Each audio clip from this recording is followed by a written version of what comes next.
नमस्कार. श्री स्वामी समर्थ. नरक चतुर्दशी 2025 19 ऑक्टोबरला सकाळी अभ्यंग स्नान जरूर करा, ज्यामध्ये सूर्योदयापूर्वी उठणे लावून स्नान करतात आणि पाण्यात कडुलिंबाची पाने टाकतात. संध्याकाळी दिवे लावा आणि यमल तर्पणासाठी यमराजाची पूजा करून त्यांना दिव्यांचा नैवेद्य दाखवा. नकारात्मक ऊर्जा दूर करण्यासाठी वाईटावर चांगल्याचा विजय झाल्याची आठवण म्हणून हे उपाय केले जातात.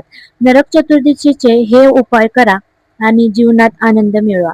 पहाटे अभ्यंग स्नान. सूर्योदयापूर्वी उठा. या दिवशी उठणे लावून स्नान करे शुभ मानले जाते. कडुलिंबाच्या पानांचा वापर. अंघोळीच्या पाण्यात कडुलिंबाची पाने टाकून स्नान करा. असे केल्याने सौंदर्य आणि आरोग्य सुधारते. कारीट फोडणे.